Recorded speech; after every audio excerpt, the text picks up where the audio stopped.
Hi everyone, thanks for joining in with us today. I'm excited to have Rachel Beanland joining us, and I've also got Elise Hooper joining me. So for those who don't know, Elise is one of Global Girl Online Book Club's associated authors. So really excited to have her joining me for the interview with Rachel. So Rachel's the author of Florence Adler Swims Forever, and I've got my copy here. Whoop, if it doesn't disappear. So it does. And this was released in July 2020 by Simon and Schuster. The book was selected as the Barnes and Noble Book Club pick for July and was named a feature debut by Amazon and an Indie Next pick by the American Booksellers Association.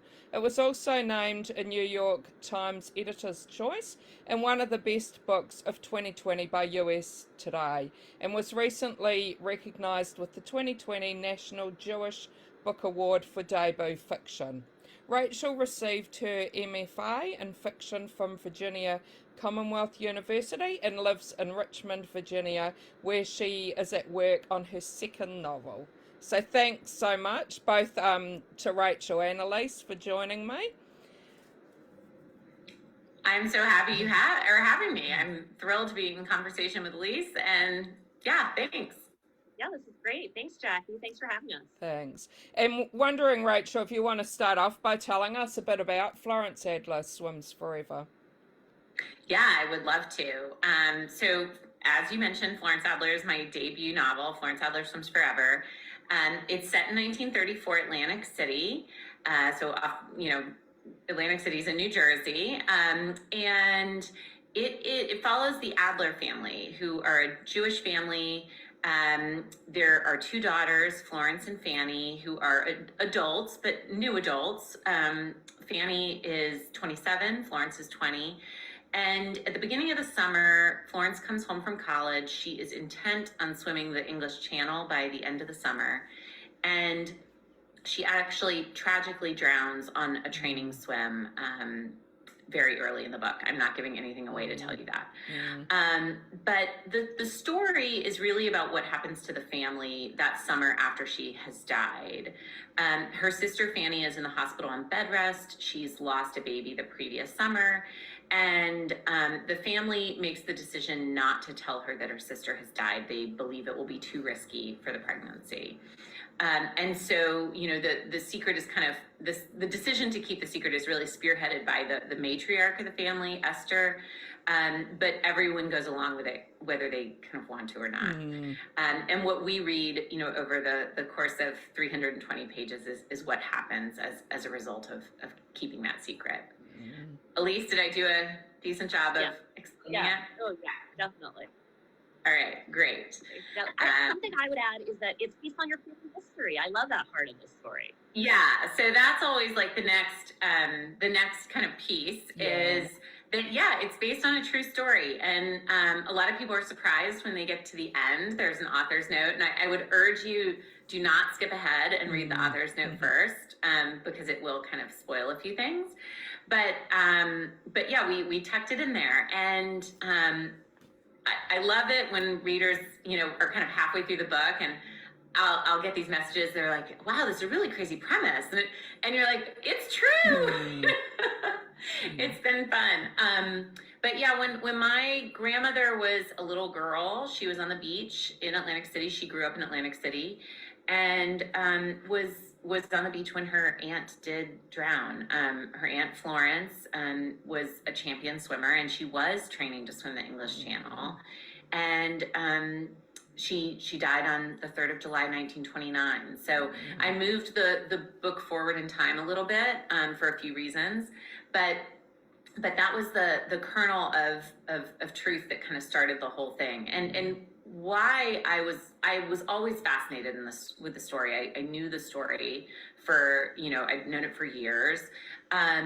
Grew up listening to my mother, tell it to me. But I realized as I got older that the thing that my family, the reason we were retelling the story so many years later, had less to do with the fact that Florence had drowned, which of course was very tragic, but it had a lot more to do with the fact that the women in my family kind of universally believed that Esther, we'll just call her Esther for the purposes of, we don't want to confuse the real world and the fictional world, but that she had just, they believed she had made the right decision going into that hospital room and lying and, acting like everything was okay. And they really kind of held it up as a model my whole life. Like, if you love someone, this is what you do. You kind of will sacrifice anything. You'll tell them whatever, in order to make sure that they're okay. And I just kind of always questioned that.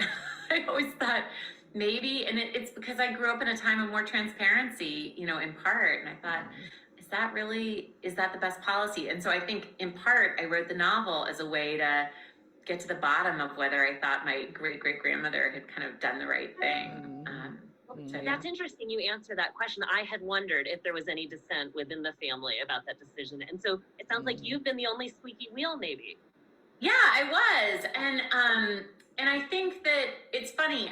I set out to write the book, and I thought that I would kind of come down much more sternly especially with this character of Esther, who is my great-great-grandmother. I thought, this is going to be my chance to really prove to my mother that, that this was the wrong call, and that, that Esther went too far, and, et cetera. But what's interesting is, and, I'm sure you noted, I wrote the book in rotating perspectives. And so I was in 7 different characters' heads, over the course of the book. One of whom was, of course, Esther's. And I gotta say, like, after months of being in her head as she's grieving the loss of a daughter and worried about another daughter, I think if anything, things became more cloudy for me. It wasn't quite as cut and dry as I had thought it was when I started. And what did your family think about you writing this book? They were so supportive. My mom was like a little nervous ahead of time. Well, so I should say, I wrote the novel between 2016 and 2018. And during that time, when I started the book, my grandmother was still alive. She was 94. And then by the time I had finished the book, she had died, unfortunately. And so she never got the chance to know that this book became like a thing. And certainly she never knew that she died before I had an agent, before it had sold, before anything. So my mother did tell her that I was working on this.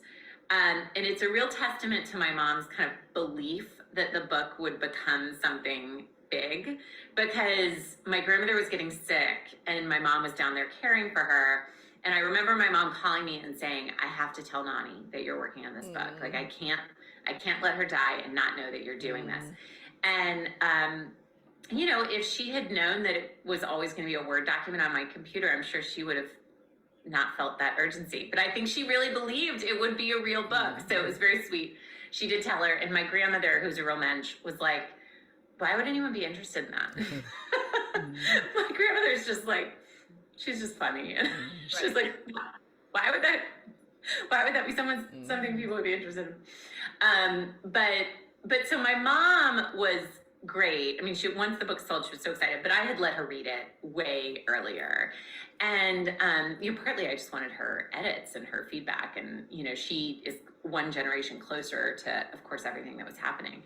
And she did give great feedback. There's one part that she was not as thrilled with, and that is the fact that Isaac takes a detour. Isaac was, of course, her grandfather. He didn't go by the name Isaac, and he was a totally different human. But in the novel, Isaac takes a turn for maybe the worst. And I had to say, I was like, Mom, it's fiction. Like, I used the story as a basis, but I had to, have a plot. And so things did change. But she said she read the first 2/3 of the book, imagining her grandparents and kind of freaking out, going like, this is not what my grandfather would do in this situation. And then she said by the time she got 2/3 of the way through, she was like, oh, these are totally different people. It's fine. Like, she just was reading it like a novel at that point. So.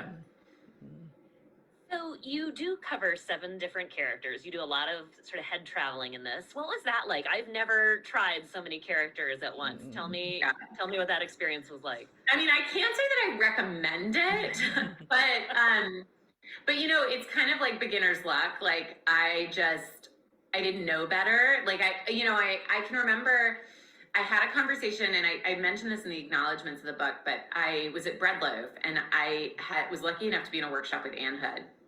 And it was actually a creative nonfiction workshop. So we weren't even talking about novels, but everyone's kind of granted, like you get an hour with your faculty member to chit chat about your project or whatever. And I was like, I don't even want to talk about my creative nonfiction project. Can I talk to you about this novel idea I have? And I was thinking like, okay, I've got these 7 characters in my head, and I think I need to tell the story from all of their perspectives. Can I do that? Like, I was just asking very basic questions, like, is that even allowed? And Ann Hood was a great person to ask those questions to, because she's like, yeah, do whatever you want, like, totally. And I will say that it's funny, with my second novel, I've thought a lot about structure, and I've played with different things, and I've tried to figure out, like, okay, what's working, what's not working. With the first novel, I just ran with it and was like, okay, it's 7 characters, and I felt strongly that every one of them needed to be there. And I think that because it was a novel about grief, I really felt like, I mean, it's about more than grief, of course, but grief is going to be overlaid over the whole thing, because you've got this death in the beginning of the book. And I thought that if I stayed with one character or 2 characters who were super close to Florence, the book would feel heavy. You know, I mean, if you are in the head of a mother who's grieving, that's a hard place to get out of, right? But the beauty of 7 characters, and this was kind of my own experience grieving, family members myself, is that everyone's not grieving at exactly the same time, and everyone's not having a bad day on the same time. And some people are capable of going and grabbing a sandwich when someone else is having a bad day. And so I felt like having 7 characters really helped with the overall maintaining a certain lightness, considering that the subject matter could be kind of heavy at times. And there's definitely humor in it. I mean, Gussie specifically, you include a child, and that's such a sort of breath of fresh air in the story, I thought. Was it hard to write from a child's perspective? I actually loved it. I loved it. So you're right. Like, children can be so tricky, and a lot of writers, I think, really despise writing from the perspective of children, because they, of course, don't have fully formed brains, and like they're making bad decisions and not justifying their decisions, and they're not predictable, and there are all these things that we're kind of taught in craft class, with creative writing, like don't do that, and then a child comes in and just screws it all up. But I loved writing Gussie, of course, because one, she's modeled on my grandmother, so it was very fun to have this person in the book where I was kind of trying to imagine, like, what would my grandmother have been thinking or feeling during this time in her life, which was obviously, very traumatizing. And then also, I think that with kids, you have this unique opportunity to see how they interpret the world. And sometimes they see things that we don't see, because no one's paying attention to them. So they're able to kind of observe more. And sometimes they miss the mark and don't interpret something correctly. And there can be a lot of humor in that. So for all those reasons, I liked writing Gussie. And I do get a lot of positive feedback from readers that they loved her. And so it's just very sweet. I'd love to be able to tell my grandmother that, that her kind of starring role is beloved. I'm interested to know how you came to write your first novel. Had you always thought you wanted to be a writer? And was this the story you always thought you'd write, or had you had other thoughts of other things you might write? I've always loved to write. I mean, we have like books that I was writing in 2nd grade of like Mr. Nolan's Stripe was a classic. Whatever, there were several, but so I've always loved to write. but I must say I was very practical when I was coming along, and it never occurred to me. I mean, and I was always a giant reader. I mean, I was a kid like under my covers reading late at night, you know, way past the point where everyone was in bed.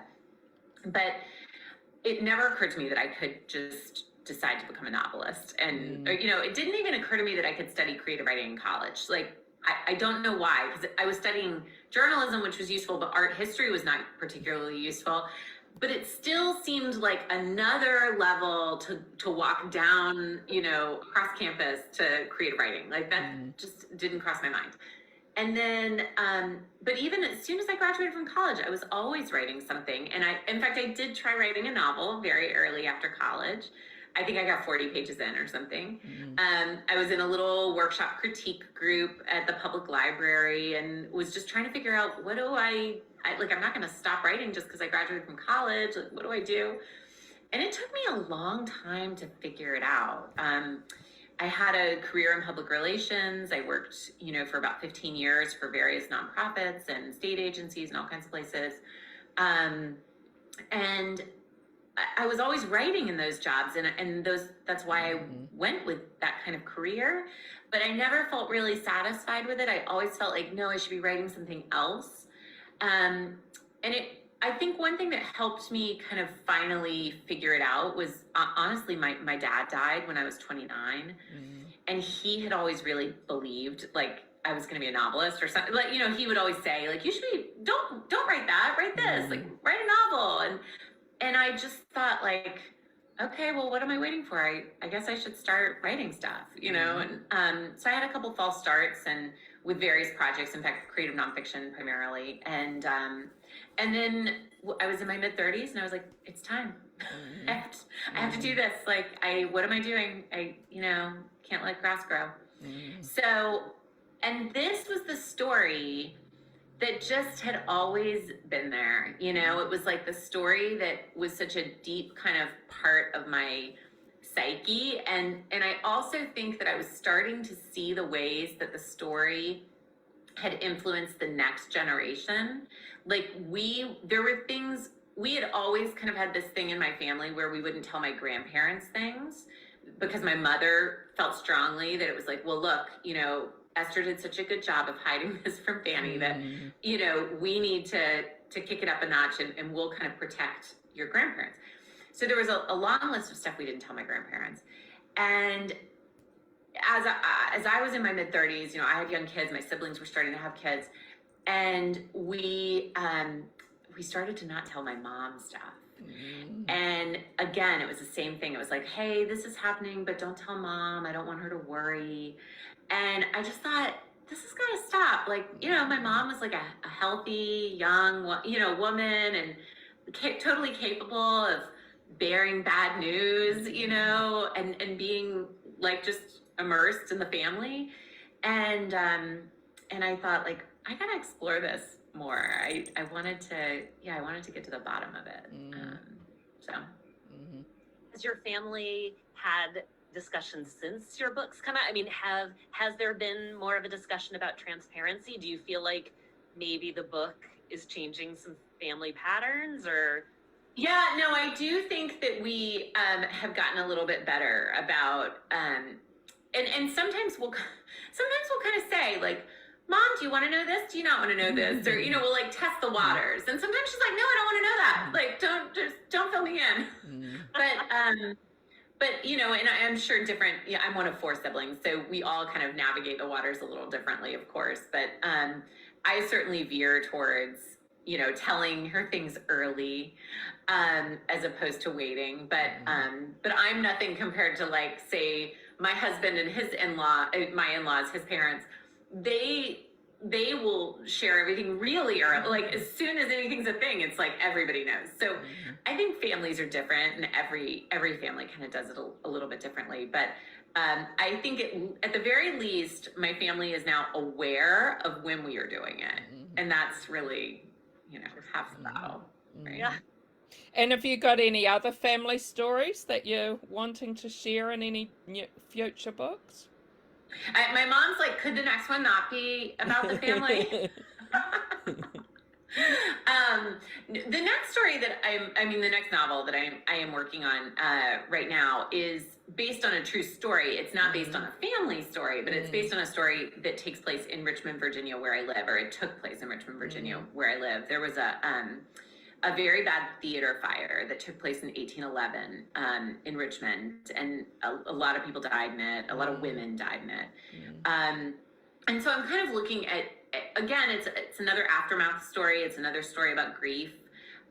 But instead of looking at kind of how one family is dealing with it, I'm looking at how a whole community is looking at it, is experiencing it. And so that's what I'm working on now, which is relieves my mother, to no end. You're going way back in time. I mean, this is a very different setting from Atlantic City.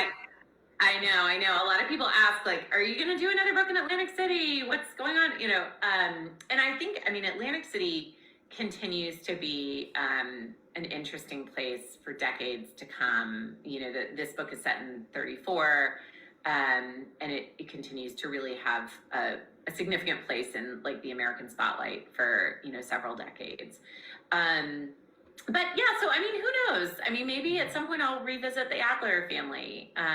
Certainly that's a question I get asked a lot. But yeah, for now I'm interested in exploring, other places, other people.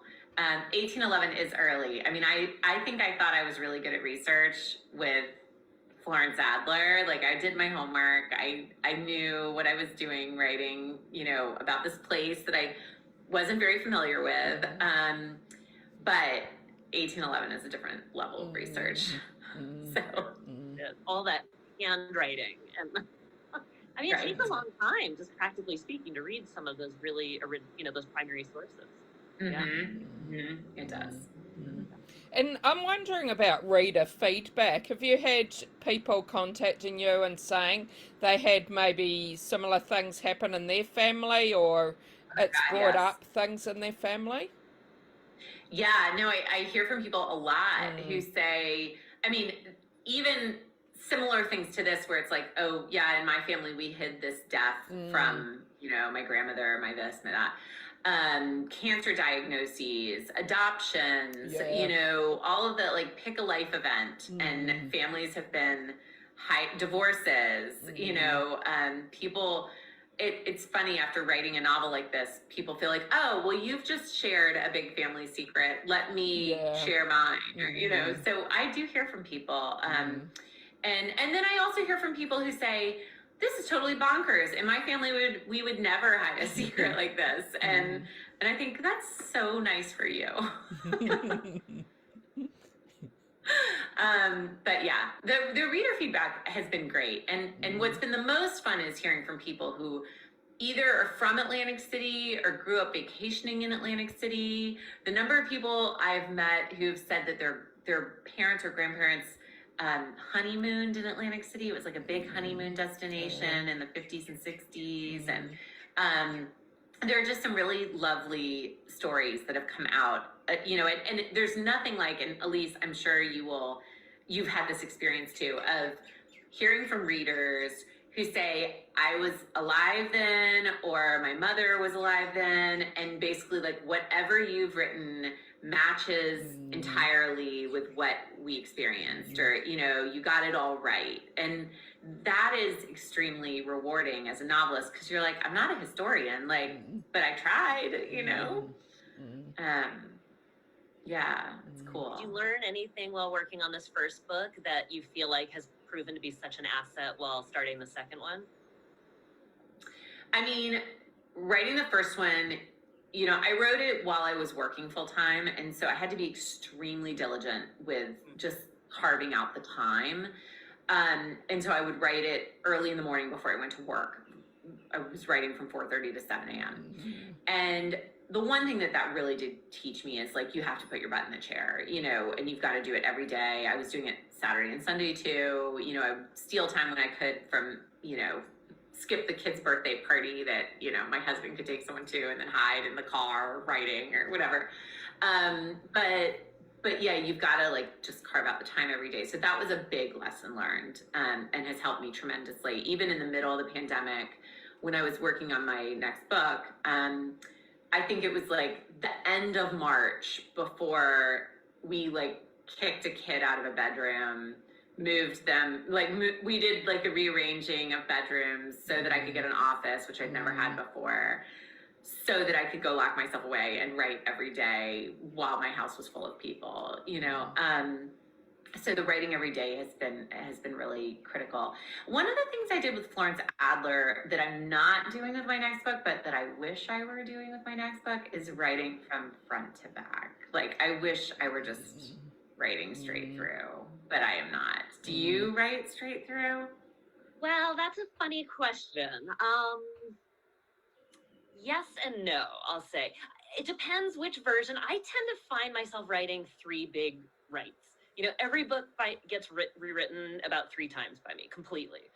And I'm working on the 3rd one right now, and I normally do just sort of keep trying to charge forward, and I just realized I had made a mistake earlier, and I've had to sort of go back and rethread a bunch of things. So that has kind of thrown me off. Like, I feel like I kind of haven't hit a self-imposed deadline I had because of that, but I'm now sort of in this blend of revision and writing. So I'm sort of in uncharted territory for me right now. But I also, to have kept kind of charging ahead to hit word count goals and self-imposed deadline would have been unproductive in the long run. Right. So, I mean, there are times where every now and then, if I'm stuck in a scene, I will move ahead to the next one because I kind of feel like I'll figure some things out. But I do like to, I always know my ending exactly. And then I like to work from beginning and then find that ending. Yeah. Do you always know your ending? Yes, I know where I'm going. And I don't necessarily know exactly how I'm going to get there. Right. But, you know, as I kind of get further into the novel, it becomes clear, you know, then I start kind of outlining more seriously. Yeah. But yeah, Florence, I was in a writing workshop when I was writing the first half of Florence. And so I had to turn in pages every 3 weeks. So I had to just like make sure one section was good and then turn it, you know, and then make sure another section was good and turn it. And this time I've been more like, if one section's giving me problems, then I go ahead and I work on something else. And I'm like, okay, I gotta go back. And that back and forth is driving me crazy. And I'm like, why is this so much more difficult? And it's because I didn't just like go through. Yeah, but I totally, I'm still like learning every time, you know, like I would imagine I'll keep learning all the way through, right? I know. I think each one is different. I think it's like children, right? Each child is different, even though they come from the same place. Each book, I think, offers a very different adventure. And I think that's part of what makes it so interesting. That's right. But it is not for the faint of heart. I feel like I'm very inefficient, right? I look at these authors who I think of as, you know, really efficient, and I marvel at them. Right. No, I think, it sounds like you're pretty efficient. So I'm not. I put in a lot of volume. I'm not super efficient at all. I am constantly reworking things and experimenting and throwing things out and starting afresh.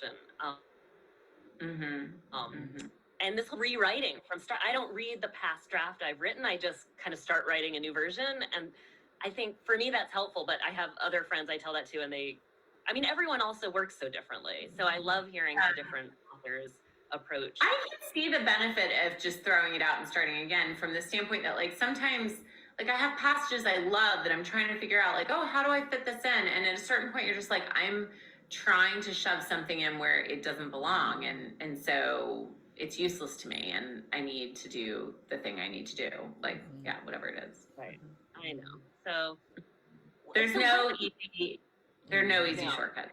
There isn't. I think if there was, we'd all be writing choose your own adventure. Everything would seem formulaic. I think that's part of the fun of all, are those creative surprises that come along the way. I always tell myself, if I'm surprising myself, I'll be surprising my reader. And so I really love those moments. I live for those. And then those push me through the days where I just feel like I'm pushing commas around for hours, you know, like, where am I going with this? What am I doing? Right. So true. And a few people watch and they're interested to know what you like reading yourself, and if there's anything you might have been reading lately that you'd like to recommend to us. Yeah. I read a lot of literary fiction. I just finished most recently Luster by Raven Lelaney. And she actually won a prize that she's going to be accepting next week at VCU in Richmond, Virginia. And so I wanted to make sure I'd read it before she came, and I loved it. And then another book that I read recently that I really enjoyed, I've had a few that I've read recently. What was the other one? There was one that was on the tip of my, Lauren Groff's Matrix. That's historical fiction. And I always like seeing, since I'm now working on my second piece of historical fiction, I like seeing how other people do it. And she manages to make like 12th century nuns seem really like, contemporary somehow. But I finished that and really enjoyed it. And then I read a memoir, Between Two Kingdoms. If either of you read it, it's Salika Jawad. I'm not sure I'm saying her name right. But it was lovely. It was about, she had cancer in her 20s, and it's about this in-between time when she's coming out of her treatment and then kind of trying to move on with the rest of her life. So it's a memoir? Yeah. Well, yeah, thanks for those recommendations. Yeah. I'm also interested to know, like, you're a reasonably new author starting out, and that, what do you see as yourself a successful author to be? What would like success look like, you think? Yeah. For me? Yeah. I think success would look like me being able to continue writing novels for the rest of my life. Like, that's the dream, right? I had been working full time, as I mentioned, before I published Florence Adler, and then was able to make the transition, after publishing it and it happened to coincide with the pandemic, which you can argue is helpful and not helpful all at the same time. Was able to make the transition to, writing full time. And so, I'd like to continue teaching. I do some teaching, some adjuncting right now, and would like to continue teaching creative writing. I think it really helps inform what I'm writing, and vice versa. But yeah, I just hope people let me keep publishing books. Like, that's the dream. So I don't know, Elise, what is successful? What does it look like for you? No, that's exactly the dream. I think it looks so different for different people and what they write. And I still can't believe people read my books, who aren't my parents and my close friends. Right. I know, it's crazy. It amazes me that I can kind of sit here and amongst my mess of library books and make things up, and people pay me for that. I mean, what a gift. So yeah, I'm always just and I'm always conscious of that. Like I'm, it is not worn off yet. Like, just the number of years I spent thinking, like, if this could be a thing, and like, if I could be able to find a way to write, as my day job, like what would that look like? And so yeah, I'm just thrilled to be in this space. Yeah, definitely. So I do always teach a NaNoWriMo class, and I was wondering, what would you tell someone who hasn't put out a book? What kind of advice would you give them? Oh my gosh, so you're really teaching people who are going to try and write in a month? I really do. In a month? Yeah, I do this. I need to join your class and then try to finish mine in the next month. Well, it's very open-ended. Some people arrive with, strict word count goals, and they're going to have 50,000 words done by the end of the month. Other people are kind of just trying to fall into a writing routine. So there's oh my God. Yeah. All right. Yeah. Well, I'm gonna private message you afterwards. Like, how do I get in on this? But for people who are starting out and don't, they're not at the agent point, they're not at the querying part, they're just like trying to figure out, like, is there a way to turn this thing I'm doing on the computer into something more? obviously keep writing. I mean, one of the biggest things is you have to finish a draft, right? And I think so many people get stuck in that journey to a draft. And what is miraculous, as you know, talking about writing something 3 times, like once you have a draft, you know where it's going, and you like know who's in place, and you know like where your setting is and where they're like, you know, so much. So I just think like if everyone could get to the point where they've got a draft, then they don't realize it, but they've won like half the battle, you know. And then it's a question of just making it good, right? That's not that hard, is it? No, all that comma pushing, not hard. Right. That's all it is. It's just some commas. And so I feel like getting to the point where I was able to print the whole book out and look at it as a stack of pages was one of the more rewarding things that I've ever done in my writing career, is just like hitting that print button and being like, this is a book. And it just, yeah, that you're writing to that. You're not writing to like selling it to Simon and Schuster. That's like all extra stuff after. But like, can you get to the point where you can print it all out? I think that's my tip. Yeah, no, I think that's great advice. That is so true. You have to have something to react to, for sure. And yeah, your earlier bit about something to react to, like if you're in a workshop or have someone who will trade writing with you, like it just gives you such a good place to start. Yeah, absolutely. And I like your point too earlier about the butt in seat. That is so, I mean, that's how you get to that point, right? I tell that my students all the time, there's sort of no, I hope you haven't joined this class for like a magical hack of how to, you know, book going to suddenly appear, you know, I mean, I know. A lot of time. And even writers who are published have to be reminded of it, because it's like so easy to get distracted by all the fun parts about being a writer, you know, like, oh, I get to come do this Facebook Live thing and, you know, meet Elise and like, whatever, like there's so many like fun parts to it. And then you have to remember that's not your day job. Like that's like a little part of your day job, but like your day job is putting your butt in the chair. I'm pointing at my chair, and really, you know, cranking out the words. Yeah, for sure. But yeah, talking about that a bit as well, I am interested to know though, how has the promotion of your book gone with COVID and lockdowns and not being able to travel? What sort of things have you been able to do? So, Elise, did your book come out it came out in 2020, right? Fast Girls? I think we were the same day. Yeah, you were July 7th, right? Okay, yeah, we were exactly the same day. Okay, I thought it was the same summer. Same day, and then Gertrude Ederle was kind of the starting point for both of our books. So that's why I remember being like, I have to read this book. Yeah. So, so what I was gonna say was, I'm guessing that for you, publishing a book in 2020 was much harder than for me, because you knew what you were missing. Like you've published prior books, and so you had some sense of like, oh my god, my book tour has just been canceled, that sucks, right? Or like whatever the things were that were happening. But for me, it was all like concept anyway.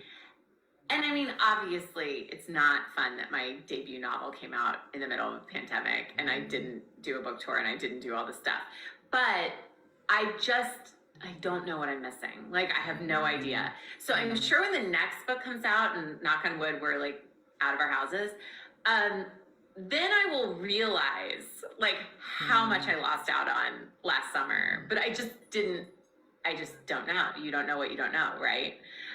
So that's what kind of worked for me, I think. I don't know. What was your experience like, Elise? Well, I think that's a really great perspective, because quite honestly, it was just a really different experience, but I was actually suddenly much busier with a pandemic release than I was in normal times, because in normal times, you can do only one event a day or something, right? I mean, a really bold thing is to do like maybe a midday and then an evening, but suddenly, you know, Zoom totally sort of blew the barn doors open, where suddenly I feel like that month of July when our books, I mean, I had things kind of all day lined up. And I remember having plans to return to the next book I was working on very soon, you know, later in July. And suddenly, I don't think I touched it again until September. So I think there have been a lot of interesting trade-offs. And I think Zoom has done this like kind of amazing job of actually really broadening sort of access to readers. I mean, book clubs have really figured this out, and I do book clubs all the time.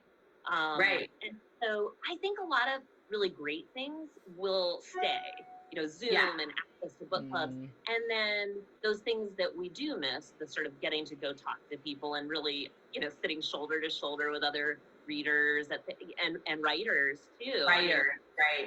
That contact with other writers is so lovely. So that will come back and will kind of hopefully at least be in a real hybrid place in the years to come. And so I try to be really optimistic and not look back. And you know, for me, I was very disappointed the Olympics got canceled because that was sort of a real thing that we were all at HarperCollins kind of looking forward to with Fast Girls. And none of us predicted the Olympics getting postponed. No, you could not have predicted that. That was not on our list of like plan B or C. So, oh my God. You know, I mean, if there's nothing else that we've all learned in the last year and a half, almost 2 years now, I mean, you never know what's going to happen. I think we've all become very creative thinkers. And I have to say, as a reader as well, like it's brought so many authors to like that. I've gotten to know so many more authors that probably I wouldn't have before because of Zoom and everything, and being able to contact a lot more from different countries and that as well, which I think has been really great. Yeah, I think Zoom is, I mean, it's been so lovely because it also has reached all generations. It's not just like, oh, technology for young people, which is how we think about a lot of technology, right, as it's come along. But this is like technology for everybody. I mean, I'll go to, you know, JCCs where, you know, I might be talking to 25 people and the average age is like 82 or something, you know, and that's awesome. Like, it's so cool that all of these people are on Zoom and they're all connecting with, you know, events where they can learn something and be engaged. And, you know, there is a lot of good that's come out of it. Yeah, I agree. And yeah, hopefully your next one, it will be all kinds of great adventures, both Zoom and hybrid. There will be Zoom involved, I'm sure. I don't think we're getting rid of Zoom. I don't think so either. It took me like a year before I broke down and bought a ring light. I was like, oh, I guess I need one of these. Like, this is going to be a real thing, huh? Yeah, I know. All the things. I still use a big stack of books to prop up my laptop. Oh my God, mine's on I can't figure out a way around that. Yeah. So well, thanks so much for joining us, Rachel. It's been great talking to you. And thanks, Elise, for joining me for the interview. Just wondering, before we finish, do you want to tell people how they can keep in touch with you? Oh, for me? Yeah. My website's great, rachelbeanland.com. And then I'm most active on Instagram. If you go find me on Twitter, you'll be waiting a really long time for a post. But if you find me on Instagram, I'm a little more active. So. Well, thanks, and thanks to everyone who joined in. Bye, everybody. Yeah, thanks. This was great. It was great to see you, Jackie, and Rachel. What a pleasure. We finally connected. Thanks. So fun. Yeah. Are we live anymore? Or are we? I'm just ending now. Okay.